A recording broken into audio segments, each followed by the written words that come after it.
Global concerns over inclusion of UN-designated terrorists in the new Taliban cabinet. India calls for global action against non-state actors and their sponsors.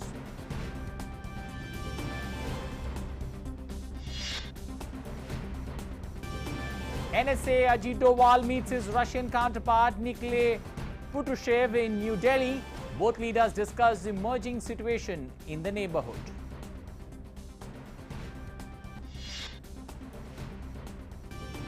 Centre tells Supreme Court it is ready to allow admission to women cadets in National Defence Academy. The government, however, seeks time to frame guidelines to pave the way for women to take NDA courses.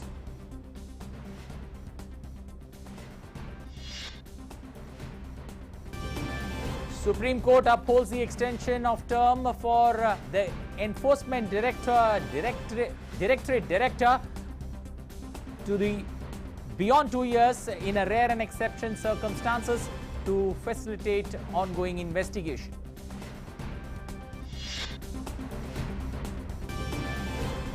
BJP announces list of election in charges for the upcoming assembly polls to 5 states. Dharmendra Pradhan to head the panel for Uttar Pradesh, Prahlad Joshi to lead the team in Uttarakhand, Gajendra Singh Shekhawat to head the Punjab team.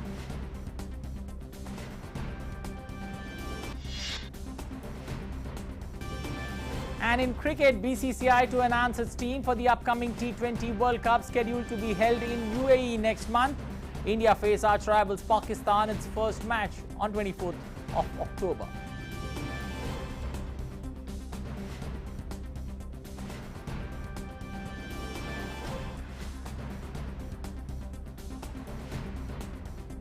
Well, those are the headlines at the top of this hour. Now for the stories in detail, starting first up with the big news.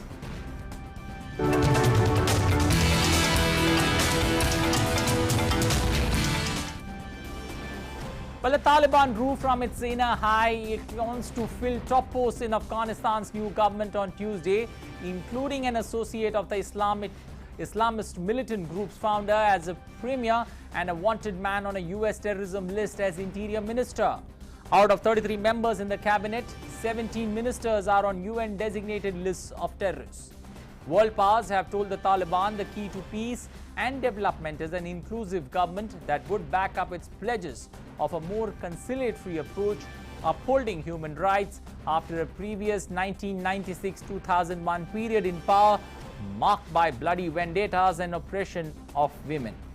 Taliban Supreme Leader Habibullah Akhundzada, in his first public statement since August 15th, seizure of the capital Kabul by the insurgents, said that the Taliban were not in conflict with Islamic law. The United States, however, said it was concerned by the track record of some of the cabinet members and noted that no women has been included. In a statement, the US State Department said, "We have made clear our expectation that the Afghan people deserve an inclusive government," adding the world is watching closely.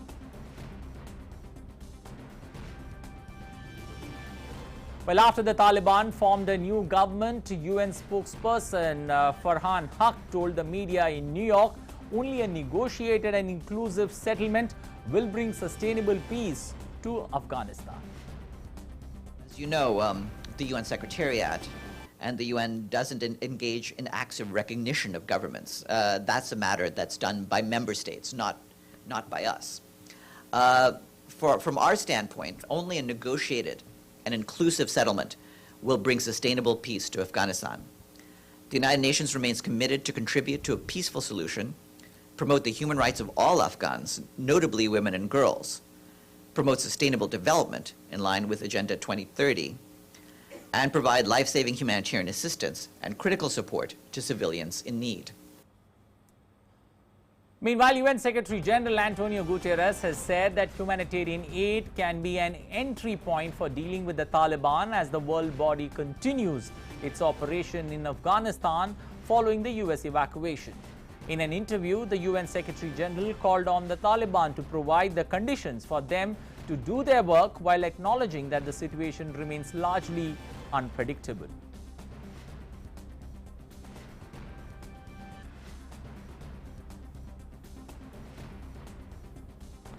Well, India's permanent representative to the United Nations, Ambassador T.S. Tirumurthy, addressed the United Nations Security Council briefing on maintenance of international peace and security.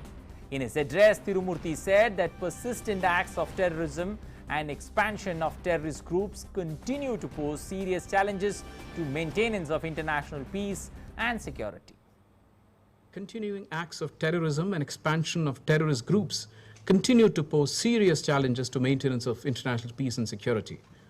The External Affairs Minister, Dr. Jaishankar, in his address to the Council earlier this year, had presented 8 principles to counter terrorism. The Council needs to have zero tolerance to non-state terror actors and their sponsors. Equally important is to end the stalemate and expeditiously adopt a comprehensive convention on international terrorism. T.S. Tirumurthy further said that member states have to truly believe in the impartiality of the Security Council. He added that the Council has to be representative of current realities to be credible, legitimate and effective. Much of the problems relating to Security Council decisions stem from one important fact, which is that the Security Council is not truly representative of the contemporary world. As Prime Minister Modi said in his address to the 75th UNGA last year, reform in the responses, in the processes, and in the character of the United Nations is the need of the hour. The world today is significantly different from 1945. And if the member states have to truly believe in the impartiality of the Security Council, it must take decisions based on certain impartial yardsticks. The Council has to be representative of the current realities to be credible, legitimate, and effective. Well, a high-level India-Russia intergovernmental consultation on Afghanistan took place in New Delhi. The visiting Russian National Security Advisor, General Nikolay Patrushev, is leading his country's delegation, while the Indian side is being represented by National Security Advisor Ajit Doval. Both leaders discussed emerging situation in the neighborhood and reviewed the political, security and humanitarian situation in Afghanistan. They also discussed activities of terrorist groups including Jaish-e-Mohammed and Lashkar-e-Taiba. Threats from drugs, role of regional countries and details of India-Russia cooperation to meet current and future threats and measures to assist Afghanistan. The meeting reflects close, trusted, special and privileged strategic partnership between India and Russia that has been significantly matured over time. The Russian NSA will also call on Prime Minister Narendra Modi and External Affairs Minister Dr. S. Jaishankar today.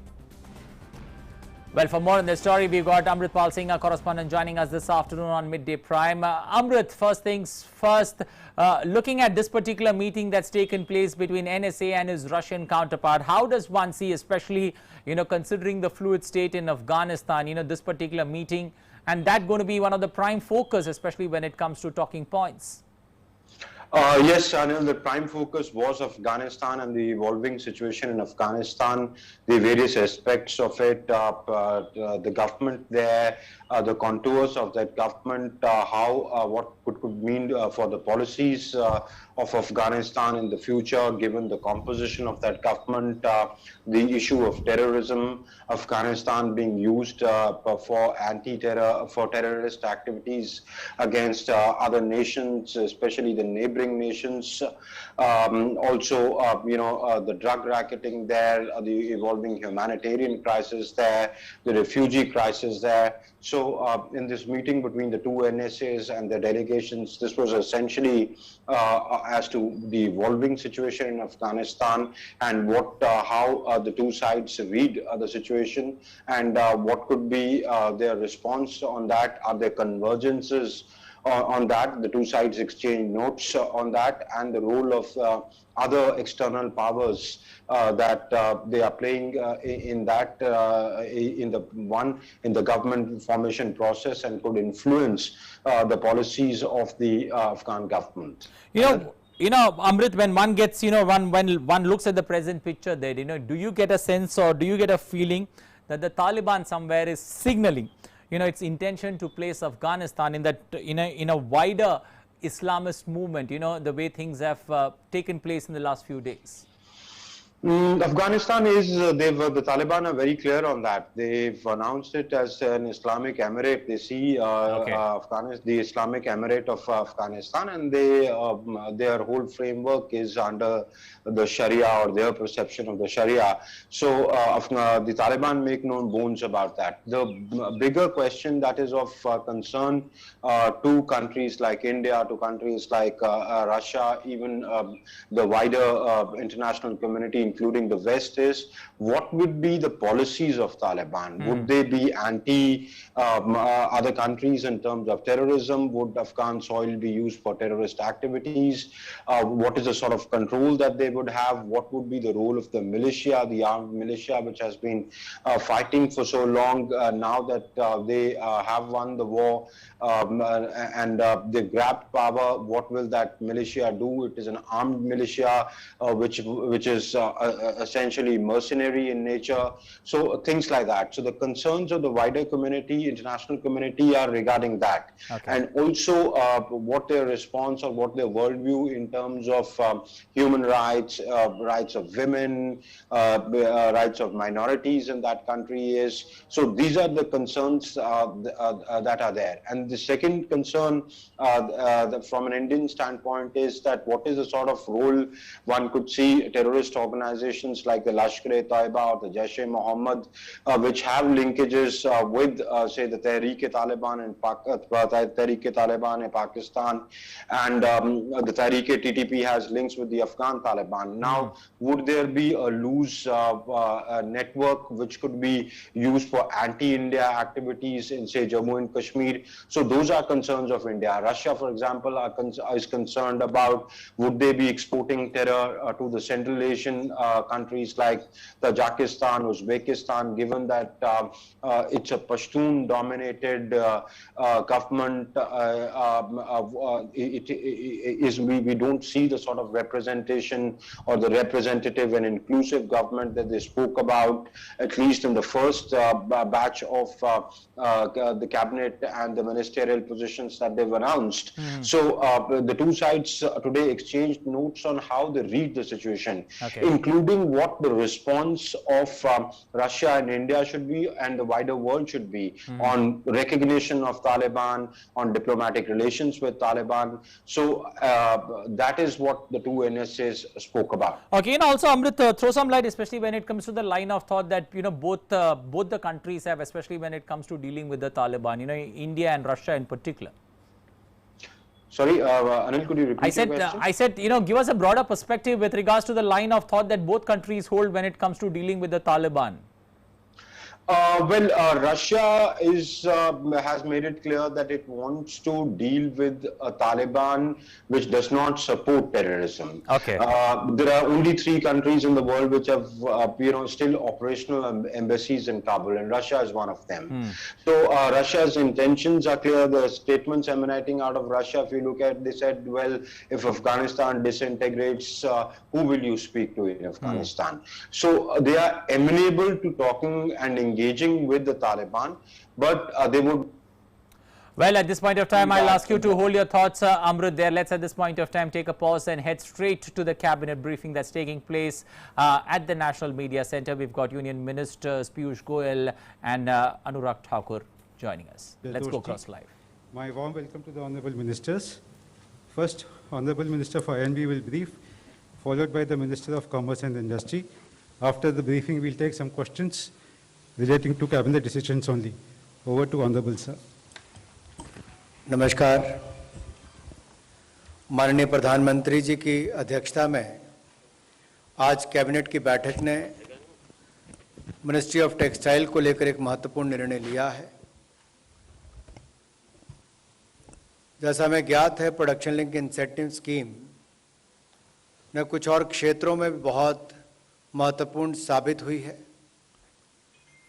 और ministry of textile के अंतर्गत जो textile का उद्योग है उससे लाखों लोगों को रोजगार का सृजन होता है, रोजगार के अवसर मिलते हैं और इकोनॉमीज ऑफ स्केल को देखते हुए वैश्विक वस्त्र व्यापार में भारत का अपना प्रभुत्व और बढ़े, उसके लिए इस निर्णय को किया गया है।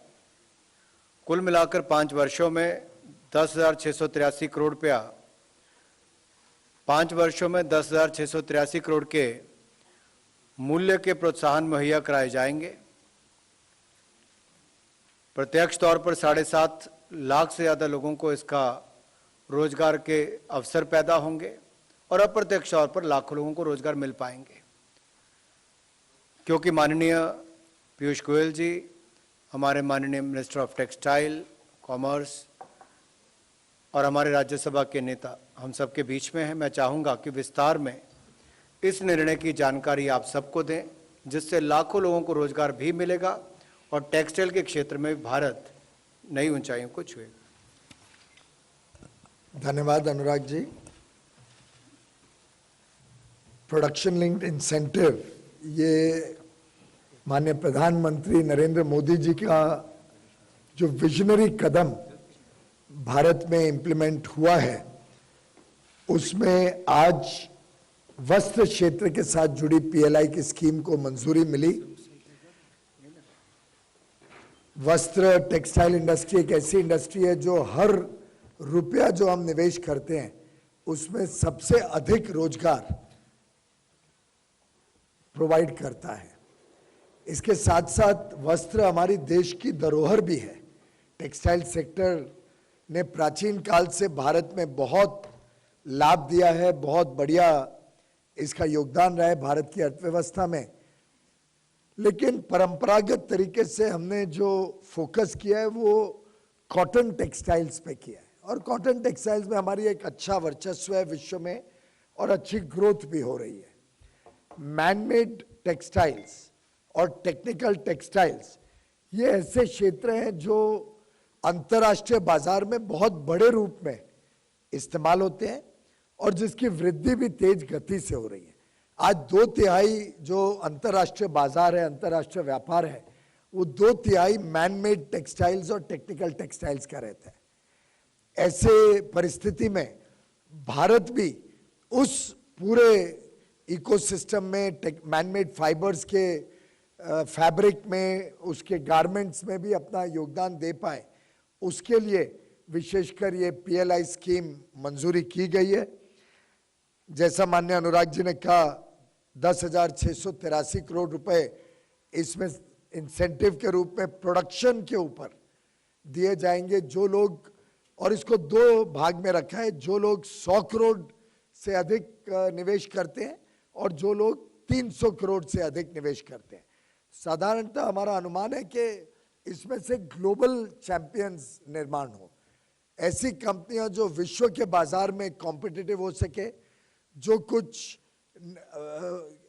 विशेषकर वेस्टर्न कंट्रीज में आधुनिक चीज़ों की डिमांड है उसको हम पूरा कर सके।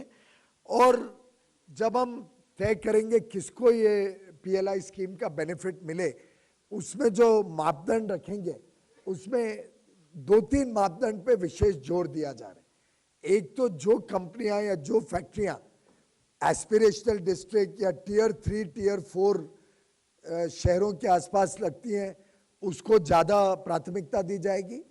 साथ ही साथ कितना रोजगार निर्माण करेंगे इस स्कीम के तहत, उस बिंदु को भी विशेष ध्यान दिया जाएगा। उसके ऊपर विशेष मार्किंग करके प्राथमिकता देके उनको आगे बढ़ाया जाएगा।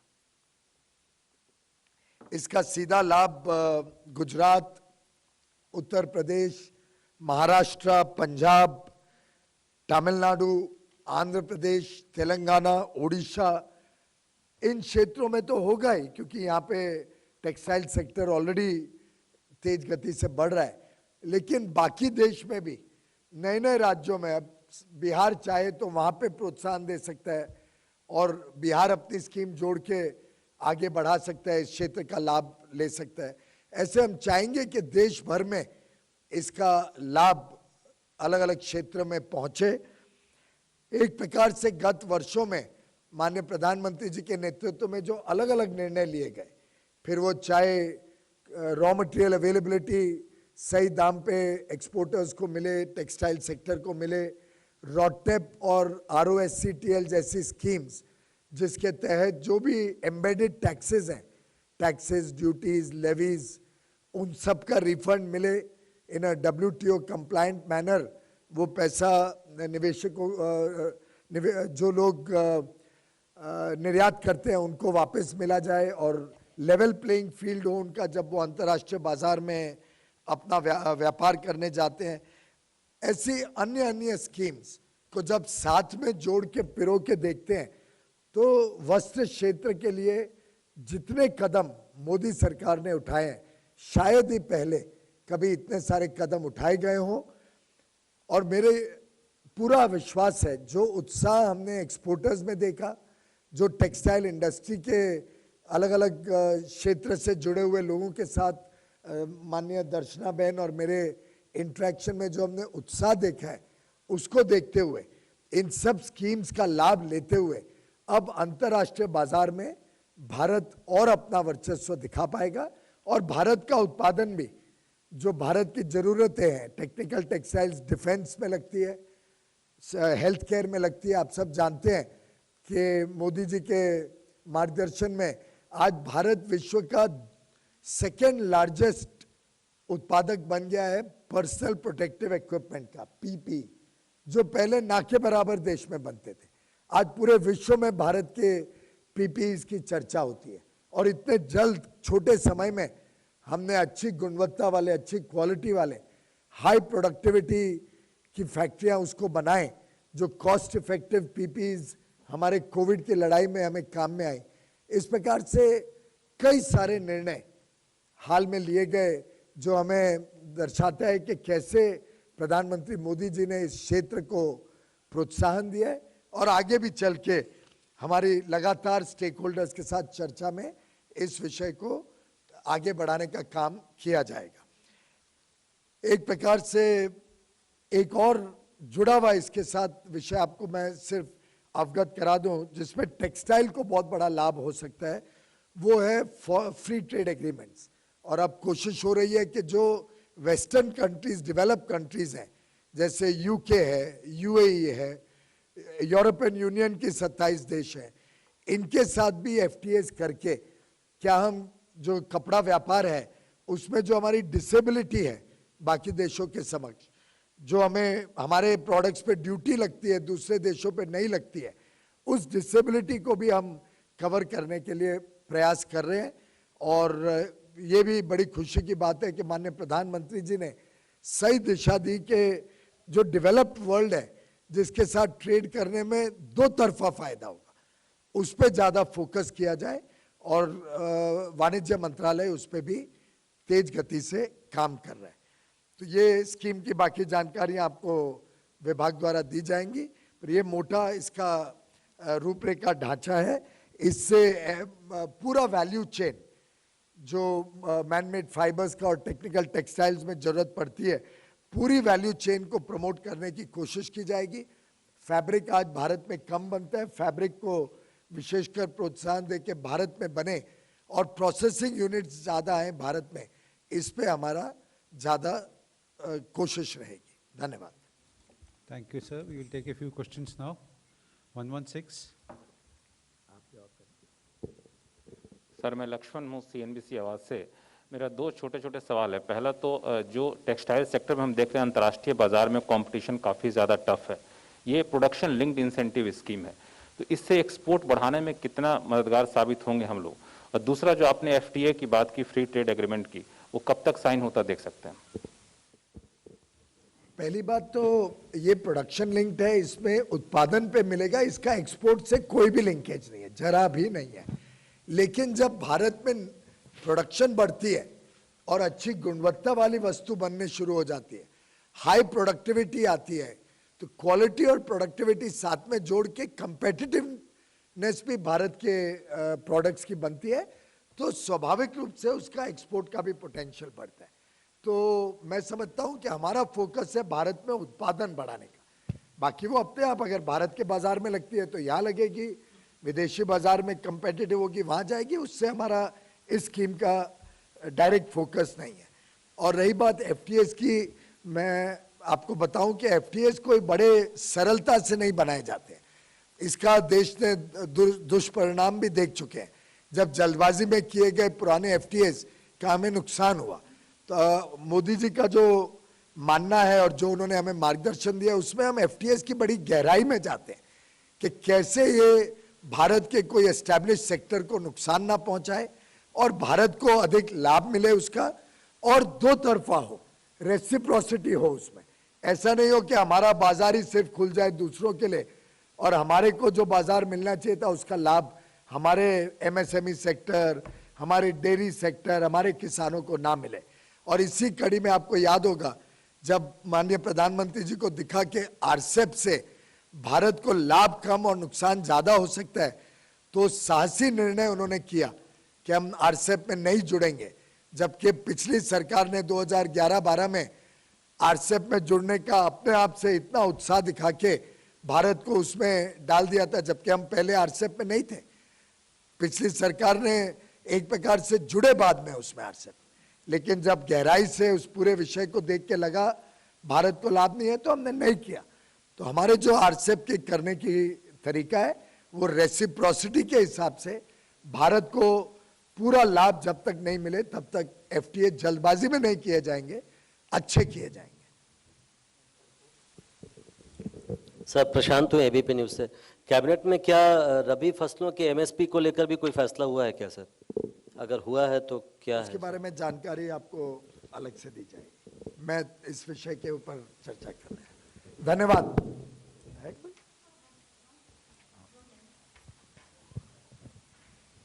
Thank you. This is Sapna here from CNBC TV 18. Sapna here from CNBC, sir. So just a quick one, there was a lot of expectation on the announcement of the telecom relief package.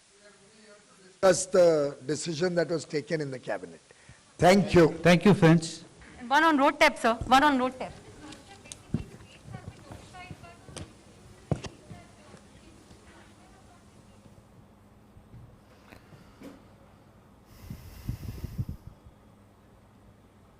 Well, live visuals there coming from the cabinet briefing that took place at the National Media Centre. Union Minister Piyush Goyal and Anurag Thakur there addressing the media. Clearly a PLI scheme that's been announced for the textile industry, 10,683 crore over the next 5 years to be pumped into the textile industry, clearly giving it a push. Also FTA being brought in, free trade agreements being brought in with EU countries, also with UK and other countries there, clearly giving it a perfect push there that the textile industry needed, purely in terms of creating more employment opportunities and also for increasing the production quality. Well, we'll get you more updates on that particular story. Let's now move across to our next developing story.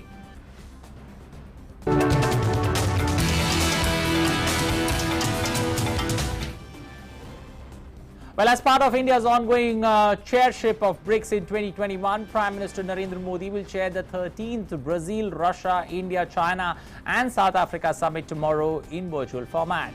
The theme for the summit is BRICS at the rate 15, intra-BRICS cooperation for continuity, consolidation and consensus. India has outlined 4 priority areas for its chairship. These are reform of the multilateral system, counter-terrorism, using digital and technological tools for achieving SDGs and enhancing people-to-people exchanges. Here's a report. The 13th BRICS Summit under the chairmanship of India will take place on 9th September. This is the 3rd time that India will be hosting the BRICS Summit after 2012 and 2016. Prime Minister Narendra Modi will chair the 13th BRICS Summit on Thursday in virtual format. As part of India's ongoing chairship of the 5-nation grouping this year, the meeting will be attended by Russian President Vladimir Putin, Chinese President Xi Jinping, South African President Cyril Ramaphosa and Brazil's Jair Bolsonaro. The summit is expected to focus extensively on the situation in Afghanistan. BRICS is an important grouping bringing together the major emerging economies from the world, comprising 41% of the world population, having 24% of the world GDP. The theme chosen by India for its BRICS chairship is BRICS at 15, intra-BRICS cooperation for continuity, consolidation and consensus. During the year, India has successfully conducted activities including the 2nd edition of the BRICS Trade Fair, a unique event by India amongst the BRICS countries, wherein more than 600 companies from BRICS countries showcase their products and services.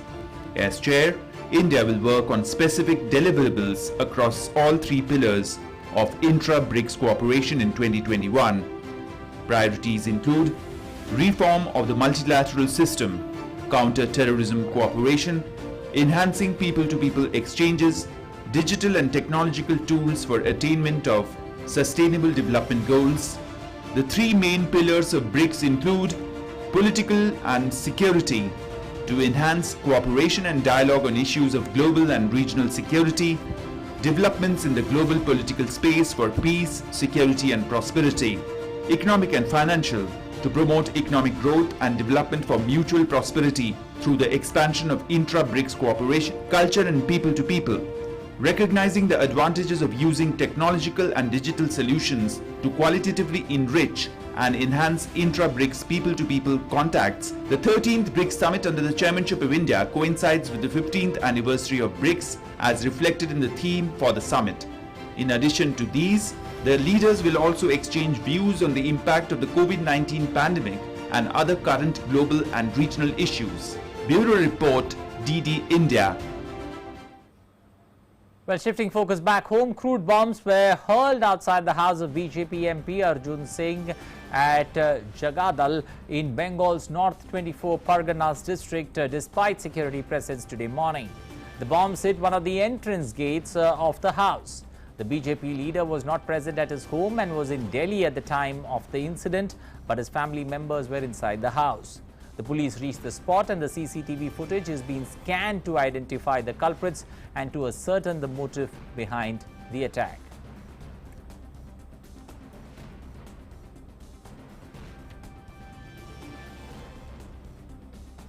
Bengal BJP President Dilip Ghosh said that the attackers might have affiliations with the ruling Trinamool Congress. यहाँ पर यह आम बात है, अर्जुन सिंह नेता को वो झुका नहीं पा रहे हैं और इसीलिए वो उनके व्यवसाय, परिवार वालों को निशाना बना रहे हैं। ये तब से चला आ रहा है जब से वह हमारी पार्टी में शामिल हुए हैं, पर वह इनका डटकर सामना कर रहे हैं। जो लोग गुंडे और पुलिस के बल पर राजनीति कर रहे हैं, जनता उनको जवाब देगी। Well, for more on this story, we've got Anibrito joining us from Kolkata to give us a sense of what's happening there on the ground. Anibrito, good afternoon. Anibrito, wanton violence there clearly goes unabated and it continues time and again in West Bengal. What's happening? Yeah, Anil, as you know, the postful violence has been reported from various parts of Bengal.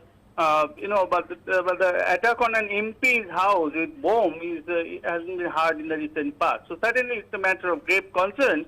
And meanwhile, as you know, Governor tweeted his concern and said that unabated wanton violence is continuing and tried to draw the attention of the Chief Minister. The thing is that, MP was not present, or Arjun Singh was not present at the time when this attack had taken place. This has been done by the miscreants who are bike-borne, and 3 crude bombs were hurled. And one hit is a main gate, is an iron gate, big iron gate. And other had fallen, the CISF Jawans who are there. But no one was injured, but police, large contingent of police is there. And police is, scanning all these things and trying to find who might be behind this thing, And BJP has given aspersion, and, BJP State President Dilip Ghosh said that might be that Trinamool's involvement might be behind this. But Trinamool strongly refuted this thing. They said that the internal feud of BJP has caused this thing. Okay, we'll leave it there. Thank you and appreciate you joining us this afternoon on Midday Pride, giving us an update with regards to that crude bomb attack there on the BJP MP's house in West Bengal. Well, let's now shift focus and move on to our national prime segment.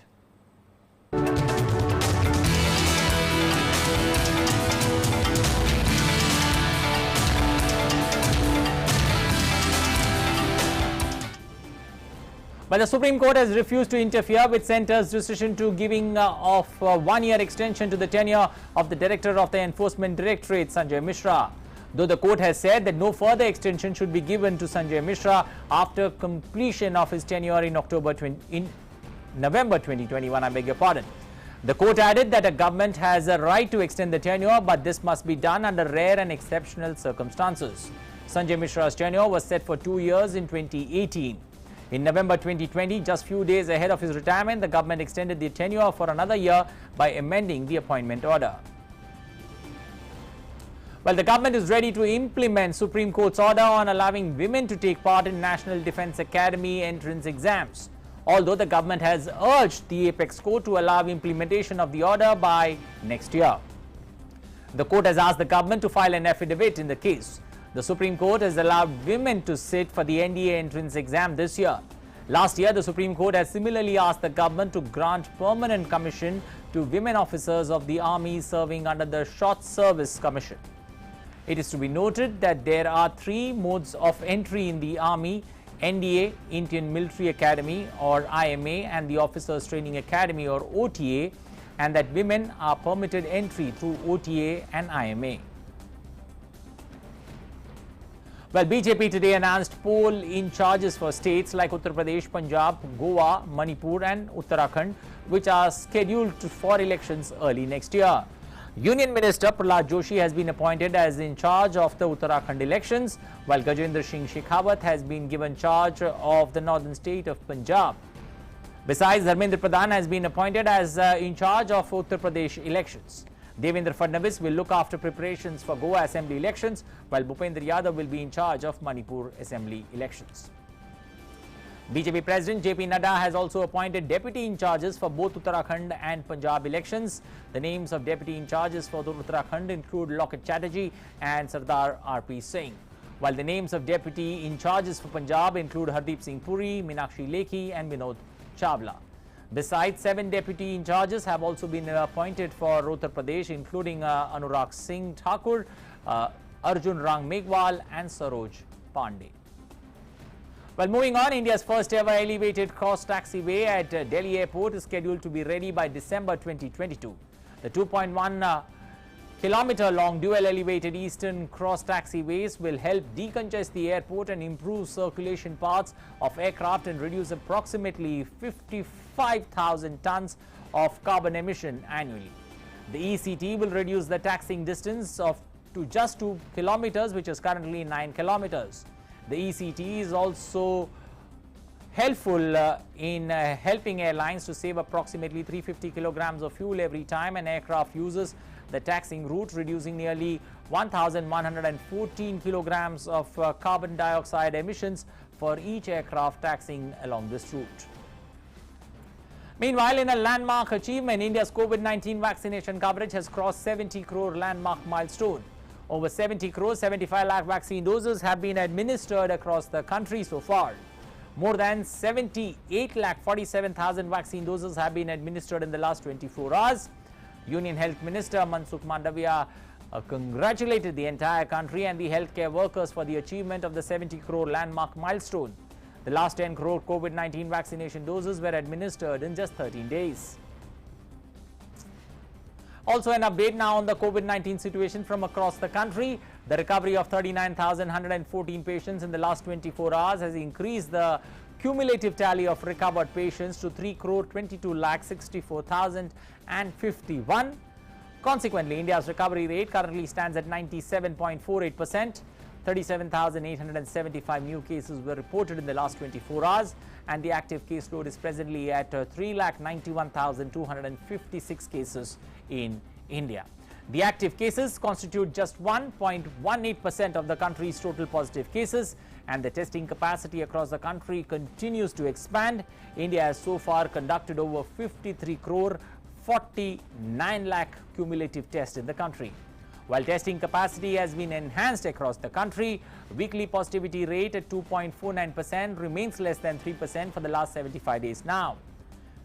The daily positivity rate currently at 2.16%, and the daily positivity rate has remained below 3% for the last 9 days and below 5% for 93 consecutive days now.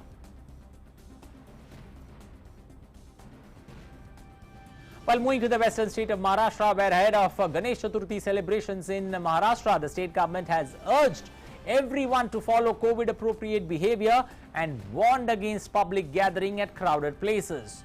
Issuing a strong warning, Maharashtra Health Minister Rajesh Tope cautioned state people against gathering at crowded places ahead of the 10-day-long celebrations. He added that it is not rocket science, as it is simple that if there is increased crowd gathering at public places, then the cases will increase. The minister also urged everyone to keep the fear of the third wave in mind and said all should keep a close eye on the developments in the state with regards to where the count is increasing and how much it is increasing and why it is increasing. On Tuesday, Maharashtra reported 3,626 new COVID-19 cases, the lowest daily count since February 15th, and 37 fresh fatalities, taking the infection tally to 64,89,800 and the death toll in the western state to 1,37,811. Meanwhile, Indian Railways will run 261 Ganpati special trains to various destinations for the convenience of passengers and to clear the extra rush during the festive season. Central Railways will run 201 trains, Western Railways will run 42 trains, and the Konkan Railways Corporation Limited will run 18 Ganpati special trains during the festive season. However, these trains have already started service from the last week of August and will run till the 20th of September this year. Also, sleeper class coach is augmented in various trains originating from Mumbai to clear the rush. The minister said that only passengers having confirmed tickets will be permitted to board these special trains. Passengers are requested to adhere to all norms, SOPs related to COVID-19 during boarding, travelling and at the destination. Well, moving now and taking a look at updates on the Nipah virus from Kerala. The next set of 20 samples of high-risk contact have also been confirmed negative. So far, out of the 51 high-risk contacts, 30 samples have tested negative in Kerala. As of now, only one Nipah case has been reported, which led to a death of a 12-year-old child in Kozhikode in Kerala. However, observation will continue for 42 days to rule out any infection spread. Source of the infection is yet to be confirmed and samples of animals and fruits of the area are being analyzed for the same. Moving on, Lok Sabha Speaker Om Birla has said that India has embarked on the world's largest free-of-cost vaccination drive with an ambitious target of inoculating 900 million citizens by December 2021. Addressing the interactive general debate on the global response to the COVID-19 pandemic challenges and multilateralism ability to deliver for the people at the 5th World Conference of Speakers of Parliament in Vienna, the Lok Sabha Speaker said that India has arranged prompt humanitarian assistance and relief operations and supplied medicines and equipment to over 150 countries. Om Birla also asserted that nations need to learn several lessons from the pandemic. महामारी के अनुभव से पता चलता है कि सार्वजनिक स्वास्थ्य प्रणाली को अधिक व्यापक और मजबूत बनाने की आवश्यकता है। हमें सभी को, लोकतांत्रिक संस्थाओं को, निर्वाचित प्रतिनिधियों को इसमें सामूहिक रूप से काम करने की आवश्यकता है। अतः आज मैं इस अवसर पर दुनिया के सभी संसदों के पीठासीन अधिकारियों को आह्वान करता हूं कि कोविड-19 महामारी का मुकाबला करने के लिए हमें सबको साथ मिलकर काम करना होगा।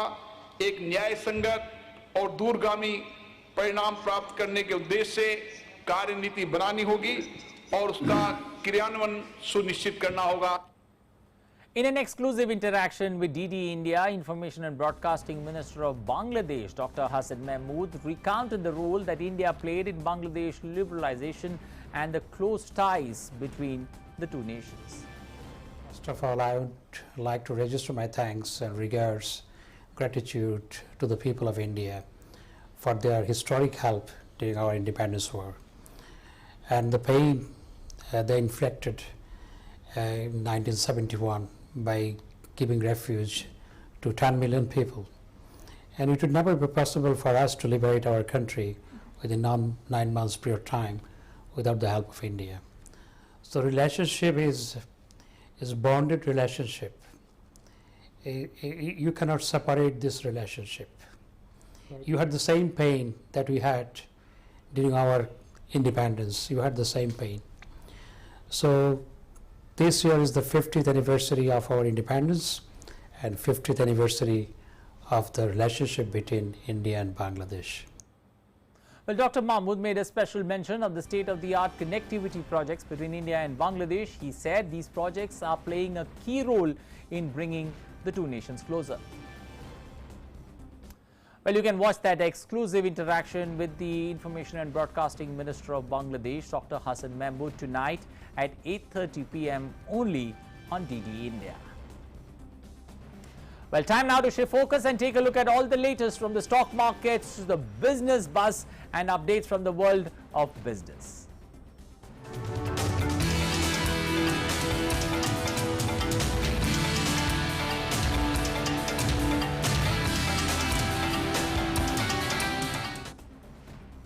Well, I've got Tanvi standing by. Tanvi, over to you. Thank you, Anil. Well, the domestic stock markets have been subdued so far on Wednesday. So the Sensex at the BSE had lost 130 points or 0.2% to 58,149 in afternoon deals a short while ago. And the Nifty at the National Stock Exchange had dropped 42 points or 0.2% to 17,324. But in the broader market, the BSE mid-cap index had gained 0.3%, while the small-cap index had added 0.4%. The top index gainers on the BSE are Kotak Mahindra, Axis Bank and NTPC with gains of between 0.7 and 2%. The top index losers are Nestle, Maruti Suzuki, Bajaj Auto, Bajaj Finserv and Reliance with losses of between 1.1 and 2.5%.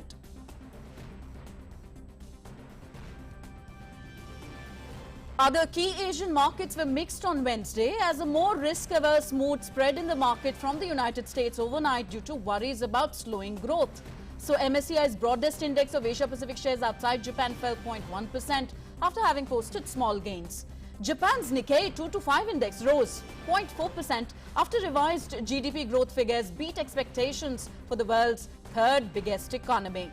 China's Shanghai Composite Index was trading flat, but Hong Kong's Hang Seng Index dropped 0.3% and South Korea's Kospi Index declined 0.7%.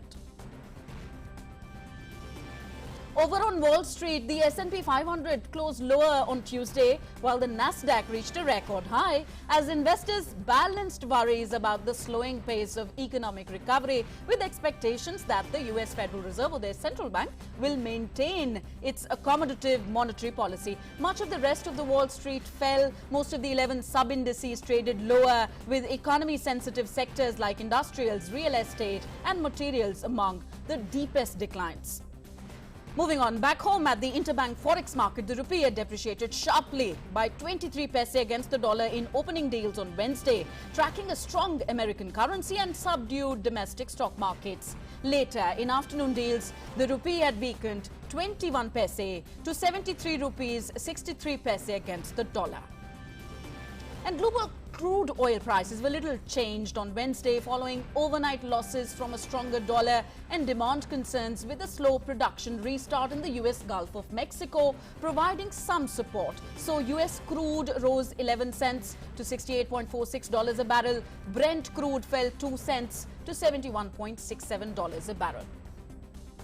And now, talking about the much debated currency right now in the world, the Bitcoins. Well, Bitcoin licked its wounds on Wednesday, a day after its heaviest losses in 2 to 2.5 months, as El Salvador's historic adoption of the crypto asset as legal tender caused chaos online and on the street. The coin last traded at $46,560, having endured wild trade the day before, in which it hit a near 4-month high of $52,956 before plunging 11.1%, its largest fall since June the 2nd. In fact, at one point on Tuesday, the digital currency fell as much as 18.6%, wiping out more than $180 billion from the market. So not quite the debut we expected from the Bitcoin currency. I'm sure Anil would agree with me. Back to you, Anil. Well, on that note, yes, from an 18 to 11% return, I would still look happy at the end of the day. Thank you and appreciate your joining us, giving us those insights, especially from the world of business. Well, moving on, let's now take a look at what's making news across the globe.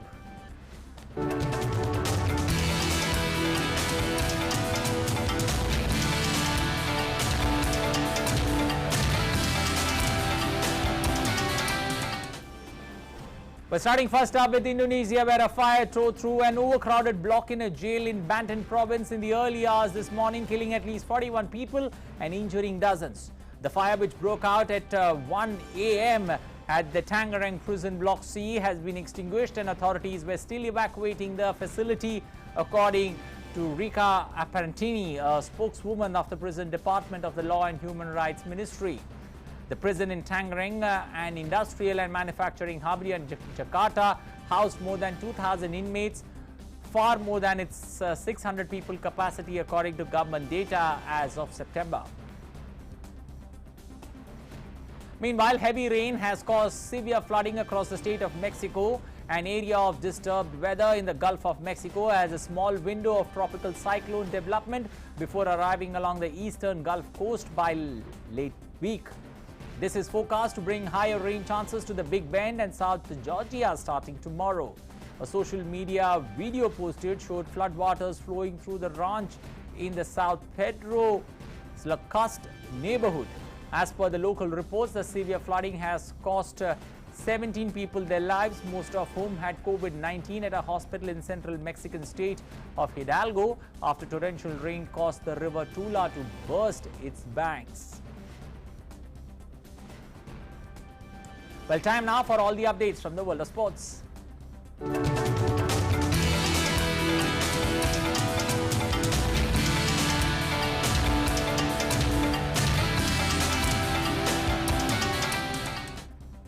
Well, the BCCI is all set to announce India's squad for the T20 World Cup later today. While the selectors had already had a chat with skipper Virat Kohli and coach Ravi Shastri, they will have one more customary meeting today to finalize the selection.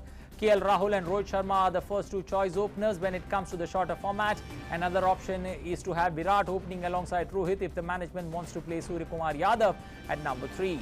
But one cannot rule out the experienced Shikhar Dhawan when it comes to ICC events. When it comes to the middle order, the focus will be on Shreyas Iyer, and it needs to be seen whether he finds a place for himself or not. India will open its T20 World Cup campaign against Pakistan on October 24th in Dubai.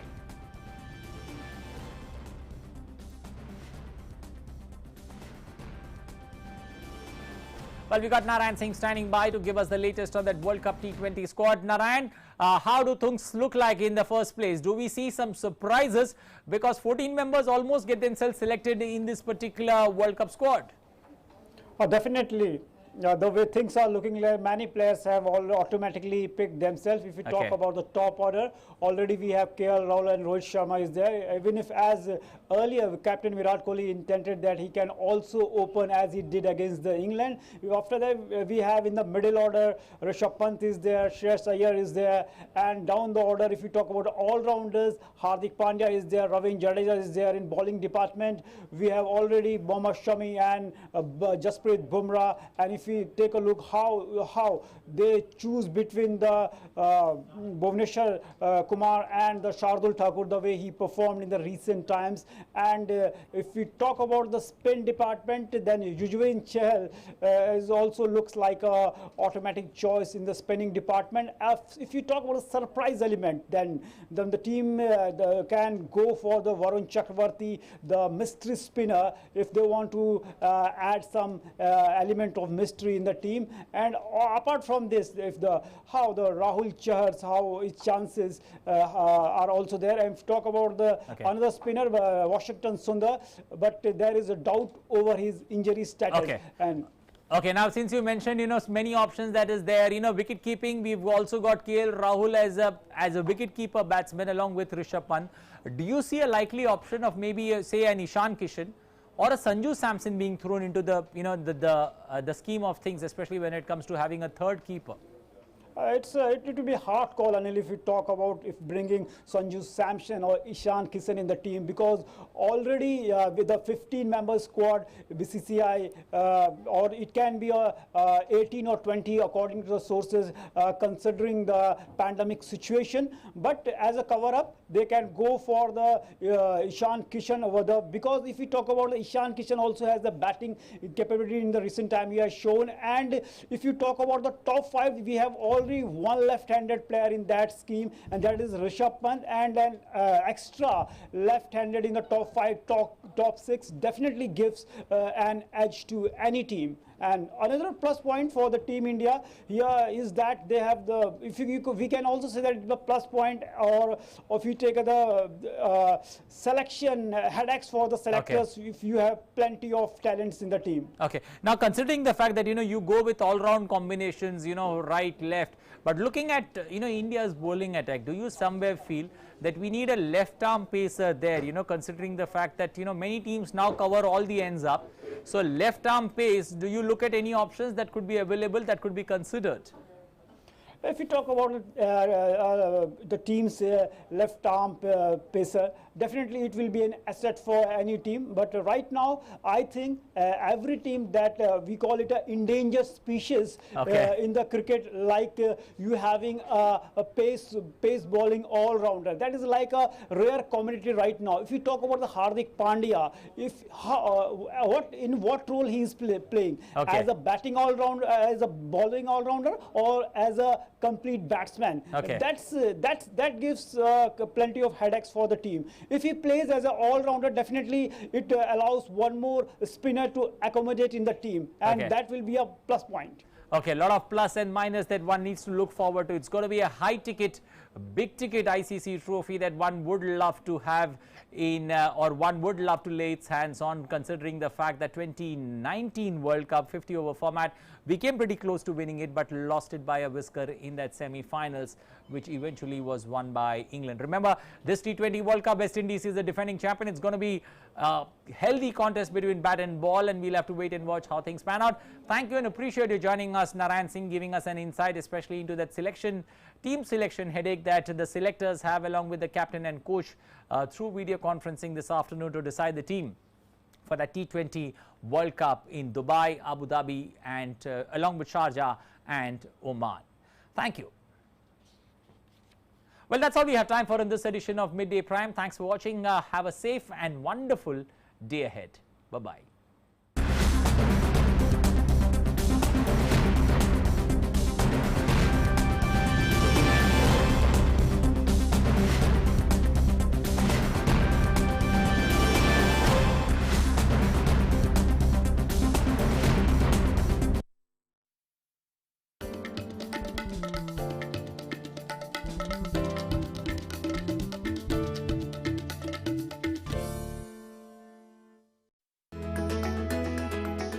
National Monetization Scheme, that the government is asking the private sector to come and join them shoulder to shoulder and lead the path to recovery. This gives a lot of confidence and trust that government is giving the right kind of policy framework. And industry is doing its bit. The appetite is global, so the products that India can produce will have a global market.